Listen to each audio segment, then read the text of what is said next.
You know, when we hear the word balance, I think we almost involuntarily picture a ledger. Oh, totally. Like a physical accounting book. Exactly. Just two rigid columns. You've got your credits and your debits, black ink and red ink.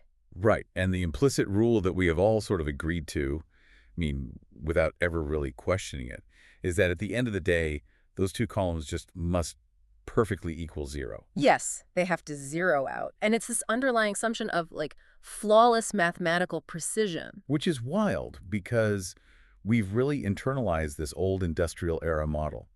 You know, this idea where a successful day means strictly allocating exactly 8 hours to productivity and then 8 hours to leisure or family and then 8 hours to sleep. Right. It basically transforms human existence into a sheer accounting problem. It really does. And then any deviation from that rigid formula is immediately interpreted as, well, a moral or personal failure. Exactly. The psychological weight of that accounting is just crushing for most people. It is. I mean, you try to live that way, and suddenly that perfect mathematical ledger is completely bankrupting your mental health. Oh, for sure. Because you're trying to force this rigid, mechanized equation onto a human life. And human life is, by its very nature, messy. So messy. It's unpredictable, and it is entirely resistant to being compartmentalized into perfect thirds. Right. And if you are listening to this deep dive right now, chances are you are acutely familiar with this exact struggle. You know, you are constantly trying to navigate work, rest, effort, and ease. Yeah, just trying to keep your head above water. Exactly. You are trying to find a way to be productive without feeling completely hollowed out by the time Friday evening rolls around. And the really sad paradox of that struggle is that the harder you attempt to balance that ledger, the more overwhelming the deficit becomes. Yes, it backfires completely. It really does. The modern pursuit of balance has ironically become like one of our greatest sources of burnout. Because we treat balance as this static destination, you know, like a fortress we can build and then just hide inside forever. Okay, let's unpack this. Because our mission today is to completely rescue this concept of balance. It's been hijacked by corporate buzzwords, you know. Oh, absolutely hijacked. So we are drawing our insights today from some really incredible source material, specifically excerpts from episode 13 of The Inner Horizon. Yes, the interview with Ashwani Deswal. Exactly. Wellness coach Ashwani Deswal. And Deswal completely shatters this idea of balance as a state of static perfection or like stillness. Right. What's fascinating here is how fundamentally this challenges our modern obsession with equal time allocation. Deswal proposes a model that honestly discards the clock almost entirely. Which is such a relief to hear, honestly. Right. He replaces the metric of time with the metrics of energy and value alignment. So we are looking at a complete paradigm shift here. It goes from managing your schedule to managing your capacity. Managing capacity instead of managing minutes. That just, I mean, it shifts the entire landscape. It really does. It changes everything. But to really grasp this new framework and, you know, actually apply it, we have to start by tearing down the old architecture. We have to deconstruct the myths. Right. We have to deconstruct that deeply flawed visual we all hold in our heads when we hear the word balance. Which brings us to the scale. The infamous scale. Yes. The source material points out that balance is almost universally thought of as a literal set of scales. Like work on one side, life on the other. Effort on one side, rest on the other. And the moment one side tips too far, the immediate results, according to the source anyway, are stress, fatigue, or disconnection. Yes, let's dive into that because the grouping of those three specific words, you know, stress, fatigue, and disconnection, it's not accidental, is it? Not at all. They represent a very sequential, cascading failure of our internal systems. Okay, walk me through that cascade. How does it start? So stress is the initial neurological alarm bell. Right. It's the brain, specifically the amygdala, recognizing that the environmental demands are just exceeding your available biological and psychological resources. So it's literally a biological mismatch. Exactly. And so it floods the body with cortisol and adrenaline to essentially force you to meet the demand. Right, the classic fight or flight response. Yeah. But here's the catch. If that alarm rings continuously without any intervention, the system eventually downregulates to protect itself. Wait, downregulate? Yeah, it basically powers down. And that downregulation is what we experience as fatigue. Oh, wow. So fatigue isn't just like needing a nap. No, not at all. It's a profound depletion of cellular energy, your cognitive reserves, and your emotional elasticity. Your prefrontal cortex, which is the part of the brain that handles executive function and emotional regulation, It literally has less fuel to work with. That is wild. So you are physically running on empty. Exactly.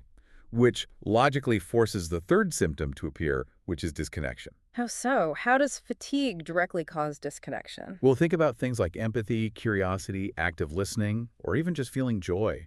Those are incredibly energy-intensive states. Right, it takes effort to care about things. Yes. They require a surplus of metabolic bandwidth. When you are profoundly fatigued, your brain essentially enters a state of triage. It just shuts down all the non-essential high-energy systems. Oh, I see. So you just literally don't have the biological currency to connect with your spouse or your friends or even your own creative passions. Exactly. You withdraw. You kind of just go numb. That disconnection isn't you being a bad person. It is a fundamental survival mechanism. Man, that reframes so many interpersonal conflicts. Doesn't it? Yeah. Like when you are snapping at a partner after a 14-hour workday, it's not necessarily a breakdown of the relationship itself, it's a breakdown of the energy ledger. Precisely. The scale has tipped, the cognitive fatigue has set in, and the disconnection is just the symptom of a completely tacked-out nervous system. That is so validating to hear. And the source actually contrasts that state with a different triad. It states that restoring balance yields, quote, clarity, energy, and peace. Notice the glaring omission there, though. What do you mean? Well, it doesn't say restoring balance yields maximum productivity. Oh, right, right. We always assume balance equals getting more done. But it doesn't. Because peace is the ultimate indicator that the internal scale has been leveled. Clarity means the cognitive fog of the stress response is finally lifted. Energy means the physical and metabolic fatigue is resolved. Right.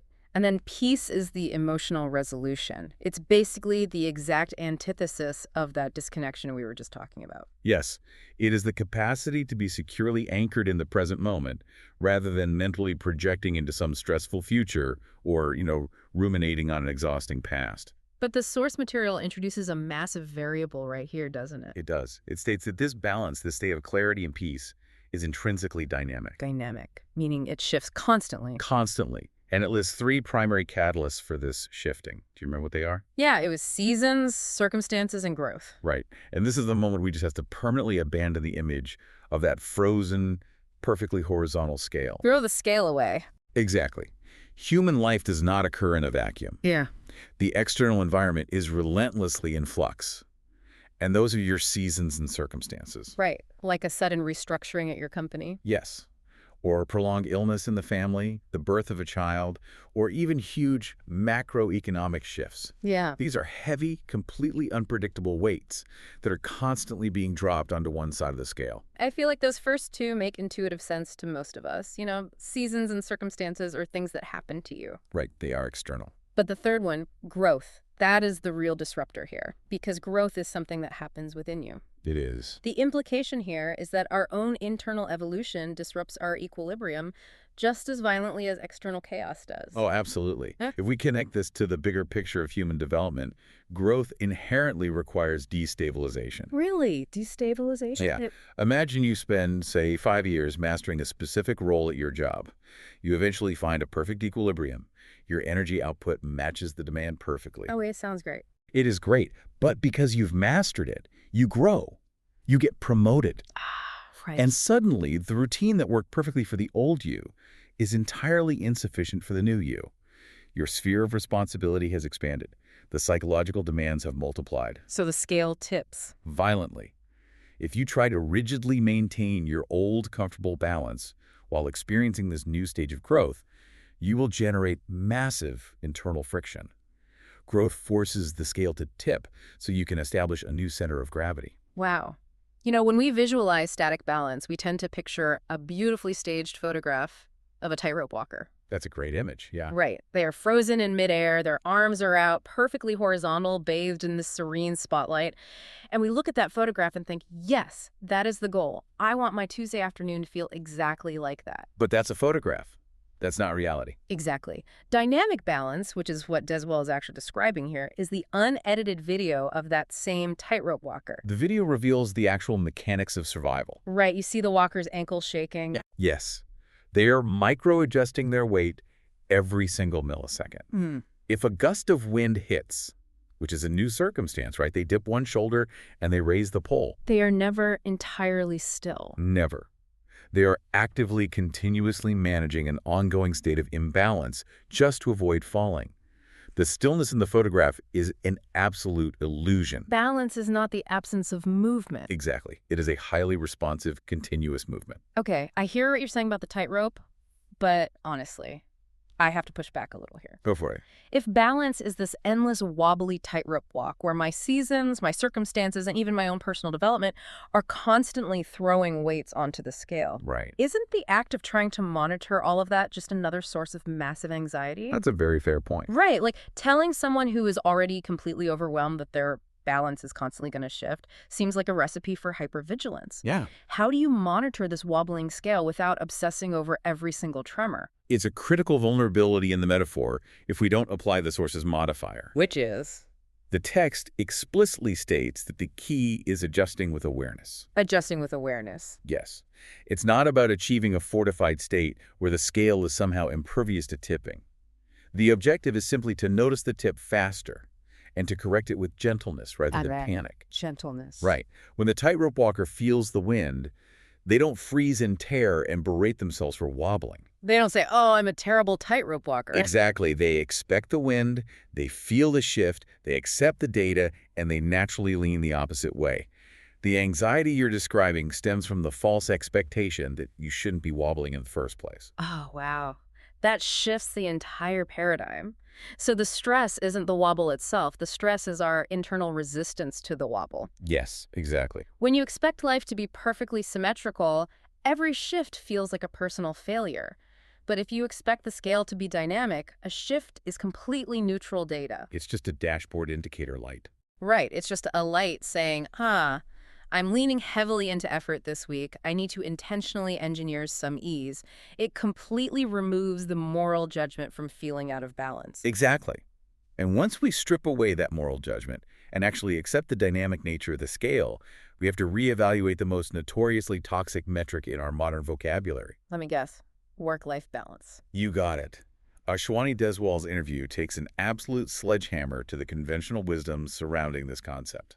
Here's where it gets really interesting, because Deswal defines balance as, quote, the ability to align your actions with your values while maintaining energy and well-being. It's a completely different framework. And he explicitly states that it is not about equal time. It is about harmony. Let's really dissect this rejection of equal time, because this is the root of that 50-50 mathematical trap we discussed earlier. The 8 hours of work, 8 hours of life trap. Right. The premise of allocating an equal number of hours to work and to life assumes that all hours are qualitatively identical. Which they aren't. Not even close. Yeah.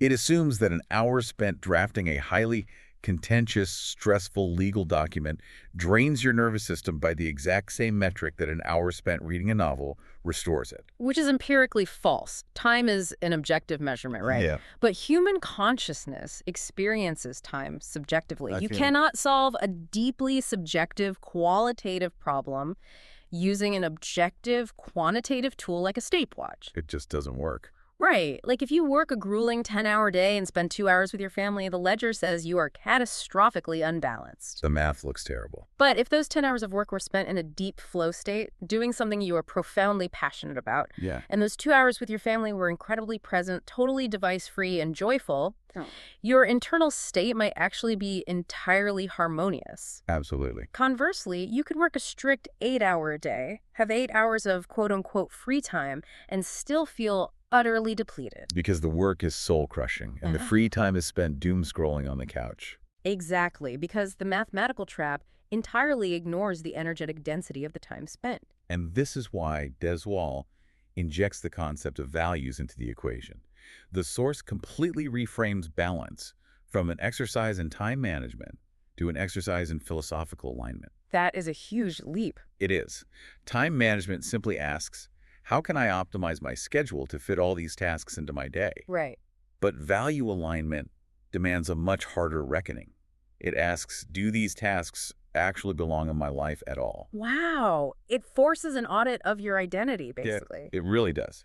If your core non-negotiable value is creativity, but you spend 12 hours a day engaged in highly rigid bureaucratic data entry. Yeah, that's not going to end well. It is entirely irrelevant how many hours of life you try to cram into your weekend. You will feel chronically out of balance because your daily actions are in active, sustained rebellion against your internal values. The friction you are experiencing isn't temporal, it's philosophical. Precisely.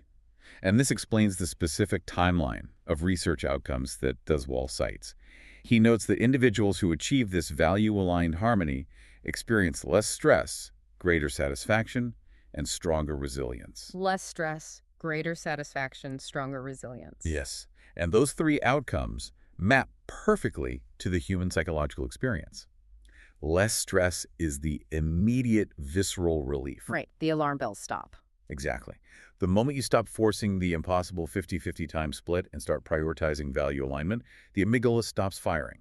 You are no longer failing a test that was rigged against you from the start. It's like an immediate exhale. Yeah. And then that is followed by greater satisfaction, which the source presents as the long-term, sustained emotional state. Right. You look at the architecture of your days, and even if they are objectively exhausting or filled with difficult challenges, they make sense to you. They possess an internal logic. Yes, because they map directly to what you actually care about. And the culmination of that is stronger resilience, which is essentially future-proofing your psychology. Exactly. When the seasons and circumstances inevitably shift, when a crisis hits or a disruption occurs, you do not shatter. You have anchored yourself so deeply in your core values that you can absorb the impact. You have the deep roots necessary to hold you steady while you wobble on the tightrope. Exactly. I want to zero in on a specific phrase from his definition, though. He talks about maintaining energy. Yes. Energy. I want to test this framework with a hypothetical, if you don't mind. Let's do it.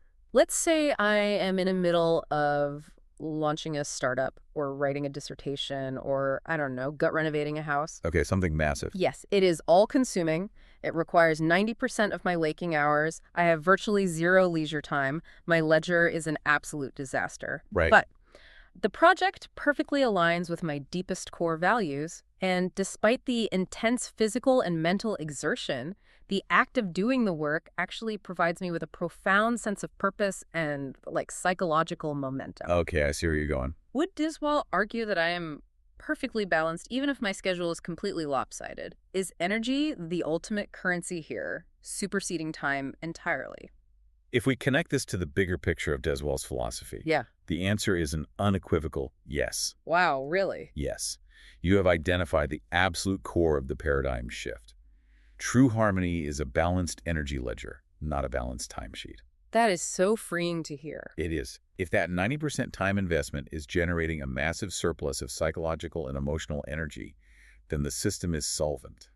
It is self-sustaining. It functions almost like a solar panel. A solar panel, I like that. Yeah, think about it. It is out in the blazing, punishing sun for 12 hours a day, which looks exhausting from the outside. But it is actively using that intense exposure to generate power. That is a perfect analogy. The necessary caveat, of course, is that physiological biology still has hard limits. Right, you still have to sleep. Exactly. You cannot out-philosophize your need for sleep, hydration, or basic nutrition. Yeah. If you ignore the biology, the physical battery degrades regardless of your psychological alignment. Sure. But on an emotional and psychological level, absolutely. Energy is the currency. Certain activities, like a toxic meeting, navigating office politics, managing a crisis you don't actually care about, can drain your entire daily energy reserve in 20 minutes. Oh, we've all been in that 20-minute meeting. Right. Yeah. But other activities can energize you while you expend intense effort over 10 straight hours. High-value alignment means you are generating psychological energy concurrently with your physical exertion. Okay, but let's bring this down from the theoretical clouds for a second. Okay. The solar panel analogy is great when you're doing work you actually love. But what does this dynamic energy-based alignment look like when someone is actively drowning in a life they can't simply opt out of? The messy reality. Yes. When you're listening to this thinking, that's lovely, but I have a mortgage, I have an aging parent to care for, and I have a manager who expects replies at 10 p.m. Right, the high-friction scenario. Exactly. And the source actually provides a really powerful case study for this exact scenario, leading us into what it calls the productivity paradox. Yes. This is where the philosophy must survive contact with reality, because theory is completely useless if it shatters under the weight of a Tuesday afternoon. Exactly. So the source details an example from Deswell's practice involving a client who was completely submerged in overwhelm. She was the absolute archetype of the stressed out, hyperextended modern professional. We all know someone like this. Oh, yeah. We are this person. Right. And the intervention they implemented wasn't a massive structural overhaul. They didn't tell her to quit her job or move to the woods or hire a team of assistants. No, because that's not realistic for most people. The solution was simply the integration of, quote, small rituals of rest. The text specifically mentions things as simple as evening walks and mindful pauses. And the documented outcome is what creates the paradox. By instituting these remarkably small interventions, she restored her sense of balance, her objective productivity actually increased, and she experienced a return of joy. A return of joy. That's huge. It is. And Diswald distills this into a maxim. Balance isn't about doing less. It's about doing what matters. Balance is alignment, not reduction. Healing requires rest, not just effort. Let's dissect the specific phrasing there. Small rituals of rest. Why a ritual and not just a break? Good question. Because I take breaks throughout my day. I stare at my phone, I grab a coffee, I zone out while staring at a spreadsheet. But those moments don't restore my balance, they just kind of pause the clock. Right. What is the psychological demarcation between a break and a ritual? I imagine it comes down to intention. Intention is everything here. Right, because if I just zone out on my phone, my brain is still consuming fragmented, high dopamine garbage. But a ritual implies I'm actively protecting that time. You've hit on the exact mechanism. A break is merely a cessation of labor.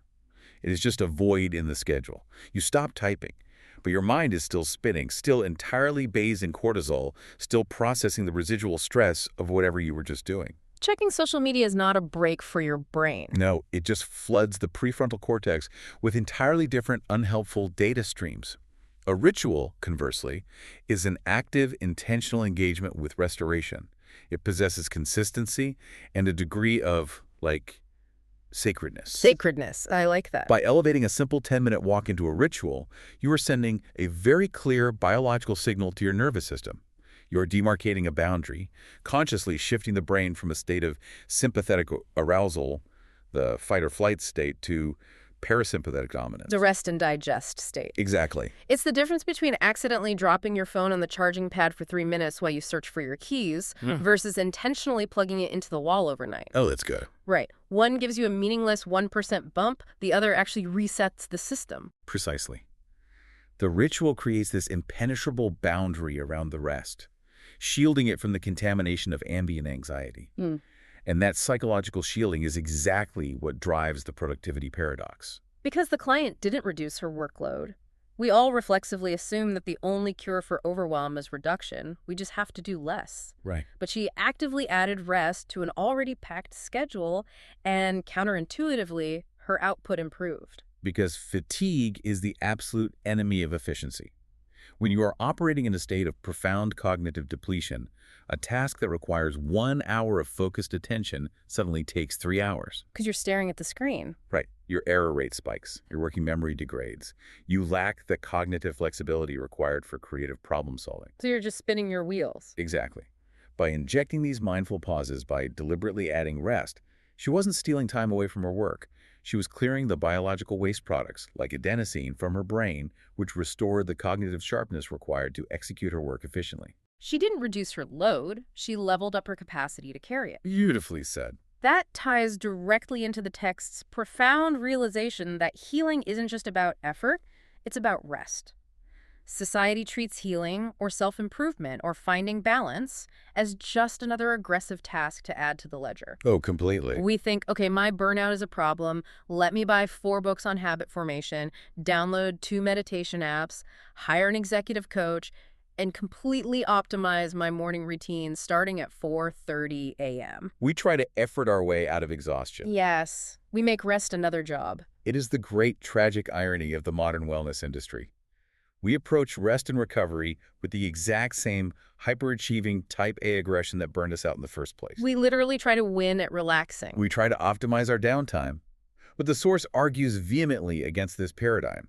Healing is fundamentally a yielding. It is a softening. A yielding. Yes, it requires you to put down the armor rather than simply putting on a different, slightly more spiritual suit of armor. Yeah. It's a completely different posture toward life.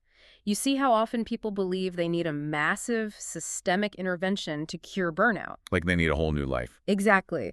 The prevailing thought is, I need a 2-week off-the-grid retreat in Costa Rica to fix how broken I feel. Right? But they can't afford that, or they don't have the paid time off, so they just accept chronic misery as their baseline. But Deswell's client achieved actual joy, which is a remarkably high bar, through mindful pauses and evening walks. It is so pedestrian. It is so deeply accessible. Because the goal is not to escape your life in order to balance it. Yeah. The goal is to punctuate your life with moments of deliberate restoration. Okay, but let's look at the math of a 24-hour day for a second. Sure. I hear what you're saying about alignment over reduction, but if I'm already drowning in tasks, telling me to add an evening walk and 3 mindful pauses just sounds like adding more chores to my ledger. I get that. How does doing what matters physically fit into a day without leading right back to the temporal overwhelm we started with? Because at the end of the day, the clock doesn't care about my values. The clock is rigid, yes, but your energy density is entirely flexible. This is where we must synthesize Deswell's phrase: alignment, not reduction.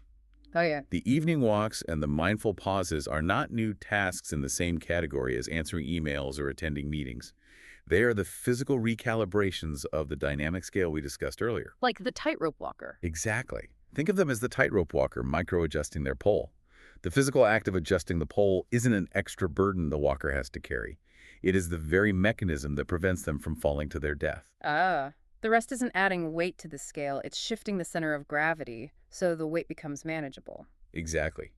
These rituals restore the energetic baseline required to execute the work efficiently, eliminating the friction that drags tasks out. So it's about the math of efficiency. Let's look at the math.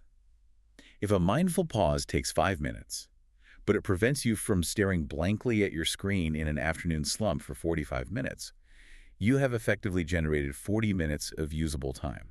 Wow. You haven't packed more into your day. You have expanded the space within your day by radically increasing your energetic efficiency. So what does this all mean for the listener? The return on investment for deliberate rest vastly outpaces the time it takes to execute it. Exponentially. The client success story is inspiring, but inspiration without application is useless. How do we actually move from understanding this dynamic alignment conceptually to living it tomorrow morning? We need tools. Right, and the source material provides a highly specific 5-step tactical toolkit to bridge that gap between theory and daily action. Let's dive into segment 4. And the overarching architecture of this toolkit is designed to cultivate the one non-negotiable trait Deswell says is essential for growth: Which is? awareness.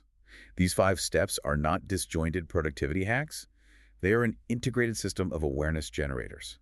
I love that. So the starting point of all this, the very first intervention, is what the source calls the energy check-in. The energy check-in. The instruction is to pause 3 times a day and ask yourself one simple question. How is my energy right now? It sounds deceptively simple, but let's analyze the psychological mechanics of this practice. Let's do it. First, the frequency. 3 times a day.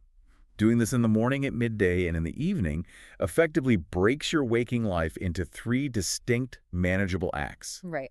It prevents that runaway train effect where you start your day feeling slightly anxious and suddenly it's 9 p.m., you are completely depleted, and you have no idea how you got there. It's dropping a cognitive anchor. It forces you to stop time for a second. Yes, but the true genius lies in the specific wording of the question. How is my energy right now? Okay, what's special about that phrasing? Look at what it is deliberately not asking. It's not asking how much have I accomplished. It's not asking how far along am I on my task list. Or, are people pleased with my output? Oh, I see. By inquiring about energy rather than progress, it forces a massive psychological pivot.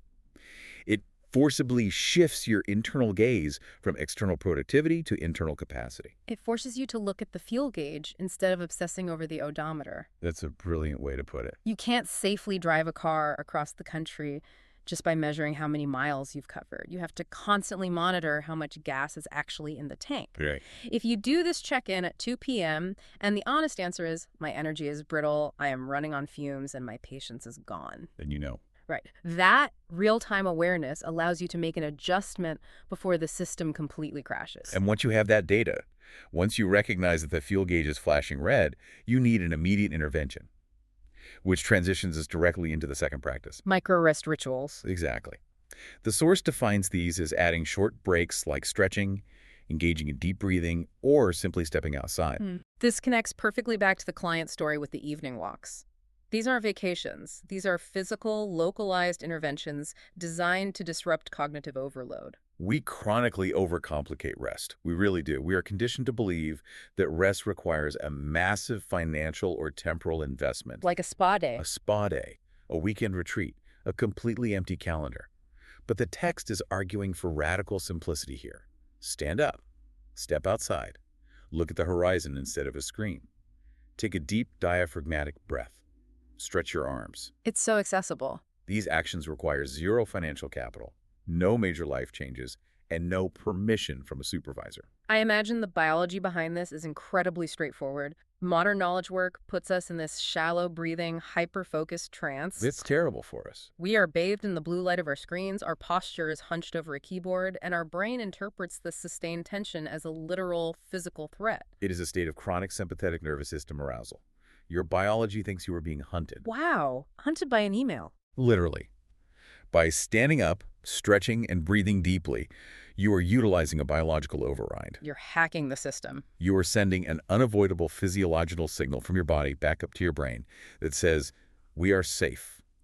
The threat is gone. You can stand down. You are manually switching the tracks from the sympathetic to the parasympathetic nervous system. But if you are doing the energy check-ins and you are taking the micro rests, but the data reveals that you are still chronically, fundamentally drained day after day, you need a bigger lens. The localized interventions aren't enough at that point. Right. Which brings us to the third practice, value alignment. This is the heavy lifting. It is. The detail provided here is to write down your top 3 values and routinely reflect on how your daily actions align with them. The transformative power of this specific practice lies entirely in its strict constraint. You are only allowed to write down your top 3 values. There's your top 20. No, because if you have 20 core values, you don't actually have values, you just have a generic wish list of nice ideas. Right. If everything is important, nothing is important. The restriction to 3 forces, a process of ruthless, uncomfortable prioritization. You have to decide what actually constitutes the non-negotiable bedrock of your identity. Is it family connection? Is it creative expression? Is it financial independence? Is it community service? You have to choose. So what does this all mean when we apply it? Let's say my top 3 values are family, physical health, and creativity. Okay, good list. But I do my energy check-in and I audit my calendar, and the data shows I have spent 65 hours this week grinding on a bureaucratic project that I don't care about solely to impress a manager I don't even respect. The math is not in your favor there. Right. I've skipped the gym entirely, and I'm eating takeout while answering emails instead of having dinner with my kids. Ouch. If my actions are in direct, sustained opposition to those 3 written values, the scale isn't just tipping into fatigue, it is tipping into the profound disconnection we analyzed in segment 1. And that disconnection is a dual failure. It isn't just a disconnection from your family or your health. It is a fundamental disconnection from yourself. You lose yourself. You become an active participant in your own misery. You become a stranger to the architecture of your own life. This value alignment practice serves as your absolute compass. To find your way back. Yes. When you feel that vague, pervasive sense of modern dissatisfaction, you pull out those top 3 values and you audit your calendar against them. The source of the friction is almost always glaringly obvious once you put it on paper. But recognizing the misalignment is only half the battle.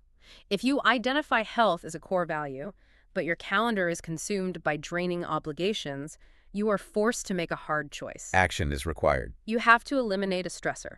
Executing on that realization requires drawing a line in the sand, which introduces the 4th practice, the boundaries practice. The boundaries practice. The source provides a highly specific instruction here. Say no to one thing that drains you. This raises an important question regarding application.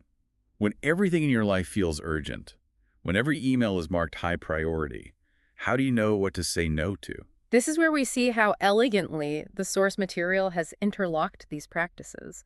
They aren't isolated. They feed into one another. They build on each other. You know what to say no to because you've been doing the energy check-in. You already possess the data on what specifically tanks your fuel gauge. Right. And you know what to say no to because you've completed the value alignment. You look at the draining task and ask the definitive question, does this serve my top 3 values? And if the answer is no, and the task drains your energy, it is the absolute prime candidate for a boundary. The psychological genius of this step is encapsulated in the phrase one thing.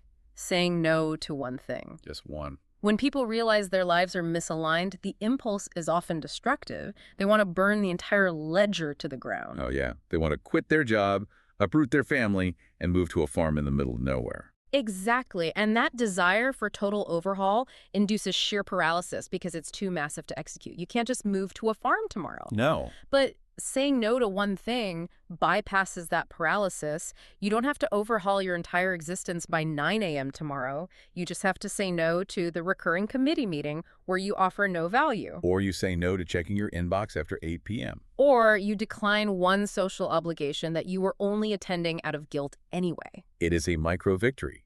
It builds the neurological muscle of boundary setting without triggering an existential panic attack. And once you experience the visceral relief of reclaiming that pocket of energy, once you feel the space open up because you successfully defended it, you naturally become much more protective of your internal landscape. You realize you actually have agency over the ledger. You aren't just a victim of your calendar. And sustaining that agency means keeping a record of the journey. Which brings us to the fifth and final step, the balance journal. The balance journal. The instruction from the source is to actively record moments when you felt harmony and moments when you felt imbalance. This is an exercise in personalized data collection. We love data. We do. Modern society is obsessed with tracking.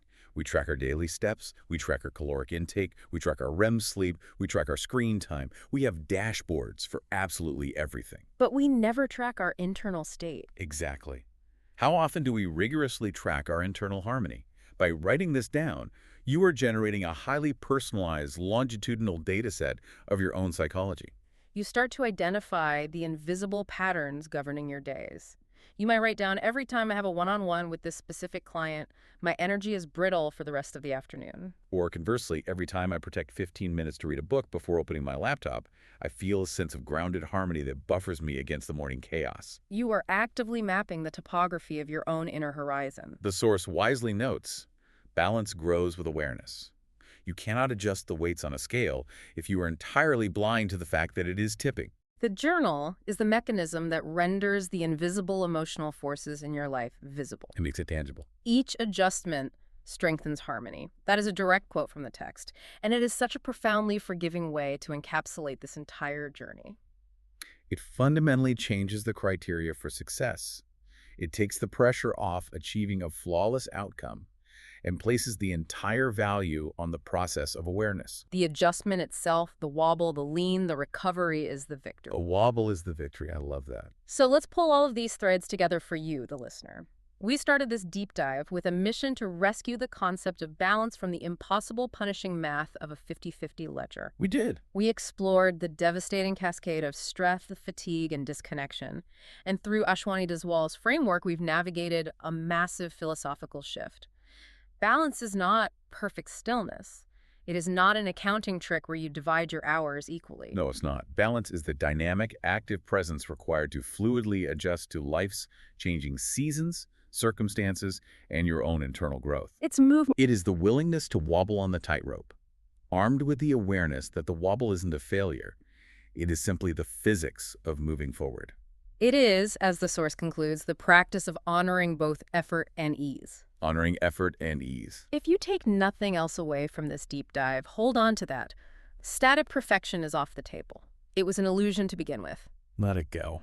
If you find yourself tipping into stress or profound fatigue tomorrow, and you will because you are human, the seasons change and the wind blows, do not view it as a moral failing. Please don't.